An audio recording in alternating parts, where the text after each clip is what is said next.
दोस्तों इस वीडियो में हम देखेंगे कि ई श्रम कार्ड पर जो सरकार की तरफ से 3,000 रुपए की पेंशन दी जाती है, इस पेंशन स्कीम में कैसे हमें इनरोल करना है। इस योजना का जो कार्ड बनाया जाता है वो कार्ड हमें कैसे ऑनलाइन डाउनलोड करना है और इस स्कीम में जो 3,000 रुपए की पेंशन सरकार दे रही है वो पेंशन हमें कब और कैसे मिलेगी, सारी चीजें इस वीडियो में आपको जानने को मिलेंगी। तो चलिए शुरू करते हैं। तो अभी हम हैं ई श्रम कार्ड की ऑफिशियल वेबसाइट पर, जहां से आपने अपना जो ई श्रम कार्ड है वो बनाया होगा। तो यहां पर आप देखोगे कि रुपए 3,000 रुपए की जो पेंशन है जो हर महीने आप सभी को दी जाएगी, उस पेंशन के जो रजिस्ट्रेशन है अभी आप देखोगे लाइव है। रजिस्ट्रेशन ऑन मानधन.in, इस ऑप्शन पे आपको क्लिक करके आप यहां से रजिस्ट्रेशन कर सकते हैं। अब जैसे मैंने यहाँ पर क्लिक किया है तो हम मानधन की वेबसाइट पर आ चुके हैं, जहां से हमारा एक नया कार्ड बनाया जाएगा जो कि पेंशन कार्ड होगा। कुछ इस तरीके को आपको कार्ड जारी किया जाएगा।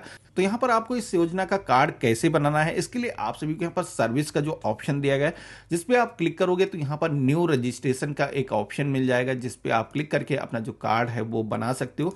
तो जैसे मैंने यहाँ पर क्लिक किया है तो यहाँ पर हम रजिस्ट्रेशन खुद से करना चाहते हैं या फिर सीएससी के थ्रू करना चाहते हैं। यहाँ पर दो ऑप्शन आ चुके हैं। तो यहाँ पर हम सेल्फ रजिस्ट्रेशन के ऑप्शन पे क्लिक करेंगे। तो रजिस्ट्रेशन करने के लिए सबसे पहले तो यहाँ पर हमसे अपना जो मोबाइल नंबर है वो फिल करने के लिए बोला जाएगा।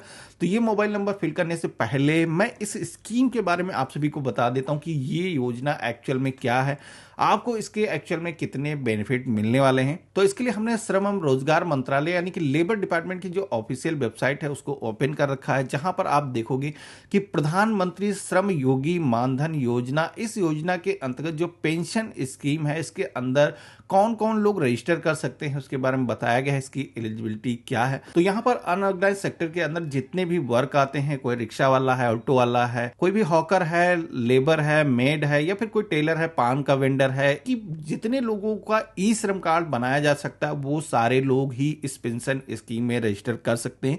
अब यहाँ पर रजिस्टर करने के लिए इसकी जो एंट्री एज है उसके बारे में बताया गया है कि 18 से 40 वर्ष के बीच में आपकी आयु होनी चाहिए और इसी के साथ में आपकी जो मंथली इनकम है वो मैक्सिमम 15,000 रुपए होनी चाहिए, तभी आप इस पेंशन स्कीम में रजिस्टर कर सकते हैं। और यहाँ पर आपको बताया गया है कि आपको मिनिमम गारंटेड पेंशन मिलेगी जो कि 3,000 रुपए पर मंथ मिलेगी, वो भी लाइफ टाइम तक, जब तक आप जीवित तो रहेंगे। तो यहाँ पर इनरोलमेंट आपको 18 से 40 वर्ष के बीच में करना होगा, लेकिन ये जो पेंशन है आपको 60 वर्ष जैसे ही आपकी एज कंप्लीट होगी आप सभी को मिलना स्टार्ट हो जाएगी।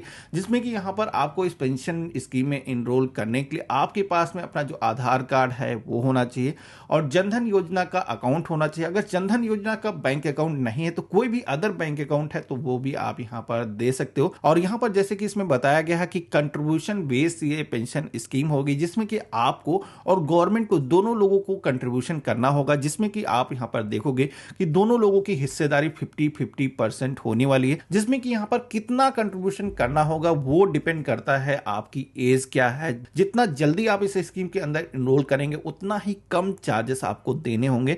अब जैसे कि एग्जांपल से हम 29 इयर्स की एज में इस पेंशन स्कीम में इनरोल करते हैं, तो यहां पर हमारी जब एज 60 साल पूरी होगी तब तक हमें इस पेंशन स्कीम में हर महीने जो कंट्रीब्यूशन हमारा बनेगा वो कंट्रीब्यूशन करना होगा। जिसमें कि यहां पर बताया गया कि 100 रुपीज आपको हर महीने देने होंगे अगर आप 29 की एज में इस पेंशन स्कीम में एनरोल करते हो। और यहां पर आप देखोगे कि सेंट्रल गवर्नमेंट, भारत सरकार भी इस पेंशन स्कीम के अंदर जितना पैसा आप डिपॉजिट करोगे अपने पेंशन अकाउंट में उतना ही पैसा सरकार भी यहां पर डिपॉजिट करने वाली। और ये ऑटोमेटिक ऑटो डेबिट फैसिलिटी के माध्यम से हो जाएगा, यानी कि 100 रुपए का छोटा सा अमाउंट हर महीने आपको डिपॉजिट करने की भी टेंशन नहीं रहेगी। तो यहां पर 100 रुपए आप डिपॉजिट करोगे, 100 रुपए सरकार डिपॉजिट करेगी। टोटल यहां पर आप देखो कंट्रीब्यूशन 200 रुपीज होने वाला है। एलआईसी के थ्रू मैनेज किया जाएगा। 3,000 रुपए की जो हर महीने आपको पेंशन बोली गई है वो तो मिलेगी।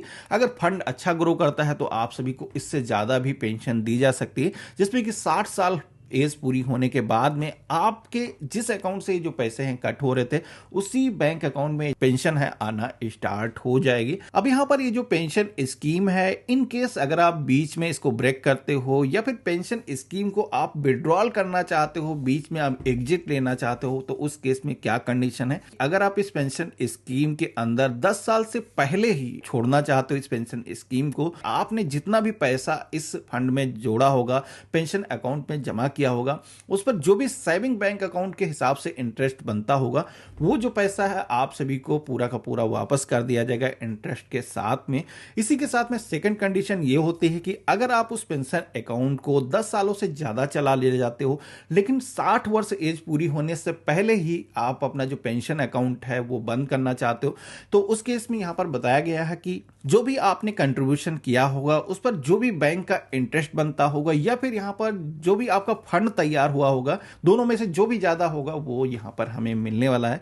और वहीं तीसरी कंडीशन ये है कि अगर कोई भी व्यक्ति यहां पर एनरोल करता है और वो 60 साल एज पूरी होने से पहले ही उसकी अगर डेथ हो जाती है तो उस केस में क्या होगा कि जो है स्पाउस यानी कि पत्नी वो चाहे तो उस पेंशन अकाउंट को आगे भी कंटिन्यू कर सकती है, जितना भी कंट्रीब्यूशन बचा हुआ है आगे वो उसी तरीके से कंटिन्यू कर सकती है और जो भी पेंशन उसको बोली गई है वो जो पेंशन है उसकी स्पाउस को मिलने वाली है। और इसी के साथ में अगर वो चाहे तो पेंशन अकाउंट को बंद भी कर सकती है जिसमें कि जितना भी फंड यहां पर तैयार हुआ होगा जो भी कर्पस तैयार हुआ होगा वो जो पैसा है यहां पर आप सभी को पूरा का पूरा मिल जाएगा या फिर जो सेविंग अकाउंट पर आपका इंटरेस्ट होता है जो भी हाईएस्ट अमाउंट होगा वो आपको पैसा मिल जाएगा। तो चलिए अब हम देख लेते हैं कि कार्ड को हमें कैसे बनाना है। तो इसके लिए हमें अपना जो मोबाइल नंबर है यहाँ पर फिल कर देना है, प्रोसीड के ऑप्शन पे क्लिक करना है। तो इतना करते ही आपके फ़ोन पर एक ओटीपी रिसीव होगा जिसको यहाँ पर फिल करके वेरीफाई कर लेना है। इसके बाद में आप सभी के सामने जो पोर्टल का डैशबोर्ड है वो ओपन हो जाता है जहाँ पर आप देखोगे कि अभी हमने एक नया ही अकाउंट बनाया है। अब यहाँ पर यहाँ पर कार्ड को बनाने के लिए यहाँ पर सर्विसेज का जो ऑप्शन दिया गया है इस पर क्लिक करेंगे और यहाँ पर इनरोलमेंट का जो ऑप्शन है इस पर हमें क्लिक करना है। देन यहाँ पर प्रधानमंत्री श्रम योगी मानधन योजना इस पर क्लिक करना है। इसके बाद में आप यहाँ पर देखोगे कि ई श्रम कार्ड का जो ऑप्शन है ये आ चुका है, आर यू रजिस्टर्ड ई श्रम, तो हमें यस के ऑप्शन पे क्लिक करना है। अब जैसे हमने यहाँ पर यस के ऑप्शन पे क्लिक किया है, अब जैसे मैंने यहाँ पर यस के ऑप्शन पे क्लिक किया है तो यहाँ पर कुछ डिटेल हमसे मांगी जा रही है जिसमें कि हमारा जो ई श्रम नंबर है, यूएन नंबर है वो यहाँ पर फिल कर देना है। इसी के साथ में हमें अपनी डेट ऑफ बर्थ और यहाँ पर हमारा जो आधार नंबर है फिल कर देना है। देन यहाँ पर वेरीफाई का जो ऑप्शन दिया गया इस पे हमें क्लिक करना है। तो अब जैसे मैंने यहाँ पर वेरीफाई के ऑप्शन पे क्लिक किया है तो हमारे फोन पर एक ओटीपी आएगा जिसको वेरीफाई करने के लिए फिल करेंगे। तो यहाँ पर आप देखेंगे कि आपके ई श्रम कार्ड से आपकी जो डिटेल है वो ऑटोमेटिक फेच होकर के आ चुकी हैं। यहाँ पर मोबाइल नंबर भी आ चुका है, केवल आपको यहाँ पर वेरीफाई का जो ऑप्शन दिया गया इस पर क्लिक करना है। तो उस पर भी एक ओटीपी आएगा, फिल करने के बाद में आपको प्रोसीड के ऑप्शन पे क्लिक कर देना है। तो यहाँ पर आप देखोगे कि हमारा मोबाइल नंबर भी वेरीफाई हो चुका है। अब इस पेज में नीचे की तरफ आना है, यहाँ पर कोई भी बॉक्स अगर खाली है जिसमें डिटेल मौजूद नहीं है तो वो हमें मैनुअली फिल कर लेना है, जिसमें कि पिन कोड और नॉर्थ रीजन से हम नहीं है तो यहाँ पर नो के ऑप्शन पे क्लिक करेंगे।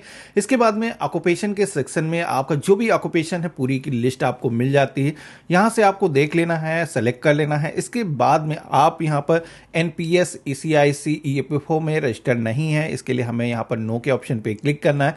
हम टैक्स पेयर भी नहीं है इसलिए हम यहाँ पर नो के ऑप्शन पे क्लिक करेंगे, टर्म एंड कंडीशन को एक्सेप्ट करेंगे।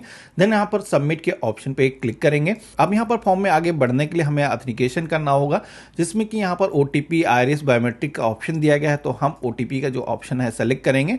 इसके बाद में ऑथेंटिकेट का ऑप्शन पे क्लिक करेंगे तो हमारे फोन से जो भी मोबाइल नंबर रजिस्टर्ड होगा उस पर एक ओटीपी आएगा आधार के थ्रू, तो वो यहाँ पर ओटीपी हमें फिल कर देना है। देन वेरीफाई के ऑप्शन पे क्लिक कर देना है। इसके बाद में पेज में नीचे की तरफ देखोगे तो अब आपसे कंट्रीब्यूशन की राशि पूछी जाती है कि आप ये जो कंट्रीब्यूशन है जो आपको मंथली करना है, मंथली जमा करने वाले हो, क्वार्टरली जमा करने वाले हो, हाफ ईयरली या फिर एनुअली आप जमा करने वाले हो, तो जो भी मोड आप रखना चाहते हो, अगर आप चाहते हो कि हर महीने छोटा छोटा अमाउंट मंथली चला जाए तो आप मंथली सेलेक्ट कर लोगे। इसके बाद नीचे की तरफ आओगे तो यहाँ पर आपको हर महीने जो या फिर जो भी आपने सेलेक्ट किया होगा जितना भी कंट्रीब्यूशन करने की जरूरत होगी वो यहाँ पर अमाउंट शो हो जाएगा। तो हमें क्या करना है, सबमिट एंड प्रोसीड ऑप्शन पे क्लिक कर देना है। अब यहाँ पर बैंक का एक मैंडेट फॉर्म आएगा जिसे आपको साइन करके अपलोड करना होगा। इसके बाद में आप सभी के सामने पेमेंट गेटवे आ जाएगा। नेक्स्ट टाइम ये जो पेमेंट है ऑटोमेटिक आपके बैंक अकाउंट से हो जाएगा, तो इस टाइम इसलिए आपको फर्स्ट टाइम पेमेंट करना होगा। यहाँ पर पेमेंट सक्सेस होते ही आप सभी का जो ई श्रम कार्ड है वो जनरेट होकर के आ जाता है, जो कि आप देखोगे कि इस पर सारी डिटेल्स मौजूद हैं, कब तक आपको कंट्रीब्यूशन करना होगा, किस डेट से आप सभी को पेंशन मिलना स्टार्ट हो जाएगी। नीचे की तरफ आप देखोगे यहाँ पर बताया गया कि 3,000 रुपए की आप सभी को पेंशन दी जाएगी। और ये जो फंड है आप देखोगे कि LIC के थ्रू मैनेज किया जाएगा। तो यहाँ पर ये जो कार्ड है इसको आपको डाउनलोड कर लेना है, डाउनलोड करके अपने पास में आप सुरक्षित करके रख सकते हो। तो इस तरीके से आप अपना जो पेंशन कार्ड है वो ऑनलाइन ही बना सकते हो। और यहाँ पर इस पोर्टल पर आप सभी को अगर क्लेम फाइल करना हो या फिर अब कभी भी इस स्कीम को आपको छोड़ना हो तो उसका भी यहाँ पर ऑप्शन दिया गया है, जिसमें कि आपको वॉलेंट्री एग्जिट का जो ऑप्शन दिया गया है। तो अगर आप 60 साल एज पूरी होने से पहले ही इस स्कीम को अगर आप बंद करना चाहते हो, यहाँ पर कंट्रीब्यूशन आपके जो अकाउंट से कट रहा है उसको बंद करना चाहते हो, तो आप यहाँ पर अपनी जो डिटेल है फिल करोगे तो यहाँ से ही आप अपनी जो पॉलिसी है वो बंद करा सकते हो। इसी के साथ में 60 वर्ष एज पूरी होने से पहले ही अगर पॉलिसी होल्डर की डेथ हो जाती है तो यहाँ पर इनवॉलंटरी का जो ऑप्शन दिया गया है इस पे आप क्लिक करके आप अपना जो क्लेम है फाइल कर सकते हो। ऑनलाइन ही ये सारी चीजें हो जाएंगी, आपको बार बार बैंक भी विजिट करने की जरूरत नहीं होगी। तो आशा करता हूं आज का जो वीडियो है आप सभी को काफी पसंद आया होगा। वीडियो पसंद आया तो इसे लाइक करिएगा, अपने और भी फ्रेंड और फैमिली में शेयर करिएगा। इसी तरीके के और भी इंटरेस्टिंग वीडियो देखने के लिए अगर आप चैनल पे नए हो तो चैनल को जरूर सब्सक्राइब करिएगा। हम मिलते हैं अपने नए वीडियो में, तब तक के लिए गुड बाय, जय हिंद।